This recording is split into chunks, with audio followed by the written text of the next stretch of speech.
নমস্কার বন্ধুরা, নিপা রান্নাঘরে আপনাদের সবাইকে স্বাগত। আজ নতুন পিঠে রেসিপি নিয়ে চলে এসেছি। রেসিপিটা হলো চুষি পিঠা। আমি দু রকমের চুষি পিঠা কাটা দেখাবো, আপনারা দেখতে থাকুন কীভাবে চুষি পিঠাটা আমি তৈরি করি। আর চুষি পিঠা কী দিলে এরকম স্বাদ হয়, খেতে ভালো লাগে, আপনারা দেখতে থাকুন পুরো ভিডিওটা। আশা করি আপনাদের আজকে ভালো লাগবে। এখন আমি উনুনটা ধরিয়ে নেব। ধরো, আসো দিদি। কই আমার বোনু? আমার উনুন ধরানো হয়ে গেছে। এখন আমি কড়াইটা বসিয়ে দেব।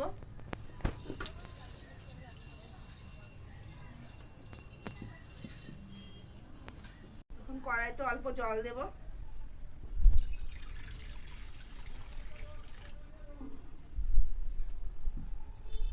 জল আমার গরম হয়ে গেছে। এখন আমি পরিমাণ মতো লবণ দেব।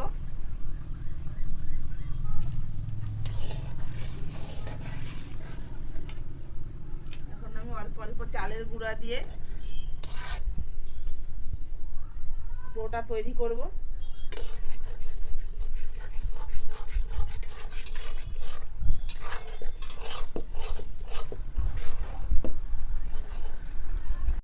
ডোটা আমার তৈরি করা হয়ে গেছে। এখন আমি নামিয়ে নেব।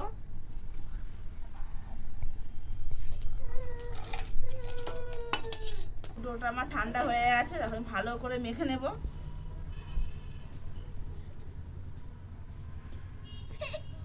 কি তুমি মাখবা? ও তুমি বানাবা? বাবা রে, বানাবে? তাই না, বানাও না। না না না, তুমি বানাও বানাও বানাও বানাও বানাও। এরকম বানায়। আমার ডোটা ভালো করে ছানা হয়ে গেছে। এখন আমি লেচি কেটে নেব। আমি লম্বা লম্বা লেচি কেটে নেব। প্রথমে গুঁড়ো দেব। এখান থেকে অল্প কিছুটা লেচি নেব, নিয়ে লম্বা লম্বা করে লেচি কেটে নেব। আসো আসো মা, আসো আসো আসো। এক এক করে আমার সব লেচিগুলো কাটা হয়ে গেছে। এই লম্বা লম্বা করে আমি লেচি কেটেছি। এখন আমি চুষিগুলো বানিয়ে নেব। দেখুন আমি কীভাবে চুষিগুলো কাটি। প্রথমে গুঁড়ো দেব, অল্প অল্প করে লেচি নেব, আর এরকম করে চুষিগুলো কাটবো।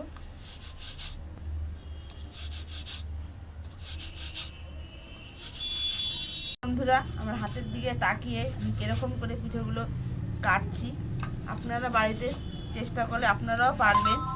এক মনে যদি পিঠের কাটাটা দেখেন, আপনারা বাড়িতে গিয়ে পারবেন। বন্ধুরা, একটা পদ্ধতিতে পিঠে কাটাটা দেখালাম, আর দ্বিতীয় পদ্ধতিটা দেখাবো এখন। দ্বিতীয় পদ্ধতি হলো, আপনারা এরকম ছোট ছোট লেচি নেবেন, ছোট ছোট টুকরো করে হাতের তালুতে এরকম নেবেন, নিয়ে এরকম করে দিলেই সুন্দর সুন্দর করে কাটা হয়ে যাবে। অল্প অল্প নেবেন আর এরকম করে ডলা দিবেন। অল্প অল্প নিয়ে এরকম করে ডলা দিলেই সুন্দর টুসির আকারে চলে আসবে।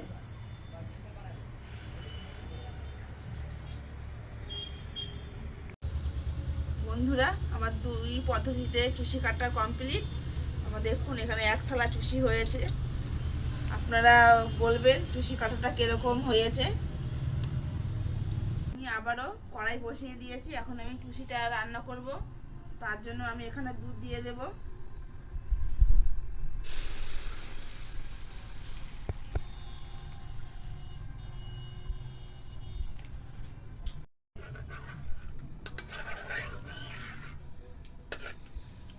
এখানে দুধে জাল উঠে গেছে। এখন আমি পাটালি গুড় দিয়ে দেব। দিয়ে এখন ভালো করে নাড়া দেবো যতক্ষণ না গুড়টা না গলছে। বন্ধুরা, এখানে গুড় আমার গলে গেছে। এখন আমি পরিমাণ মতো একটু লবণ দেব। আমি আপনাদের বলেছিলাম কি দিলে স্বাদ হবে। যে কোনো পিঠে পায়েসে আপনারা একটু লবণ দেবেন, দেখবেন সেই পিঠে পায়েসে স্বাদ ভালোই হয়। আমি একটুখানি লবণ দেব। লবণ দিয়ে খেয়ে দেখবেন পিঠে পায়েসে। বন্ধুরা, এখানে দুধটা ভালো মতো জাল হয়ে গেছে। এখন আমি পিঠেগুলো আস্তে আস্তে দেবো আর একটু একটু করে নাড়া দেবো, তাহলে পিঠেগুলো দলা পেকে যাবে না।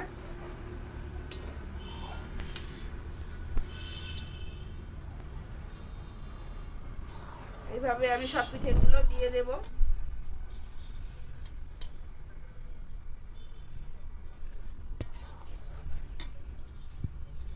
সব পিঠেগুলো দিয়ে দেব।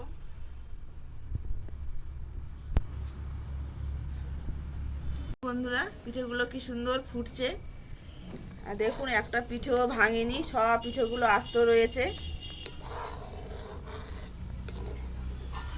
আমার পিঠেগুলো হয়ে গেছে, এখন আমি নামিয়ে নেব।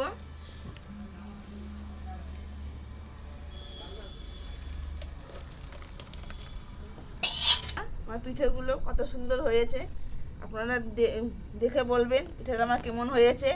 একদম দুধ থেকে মনে হচ্ছে না ছানার পায়েস।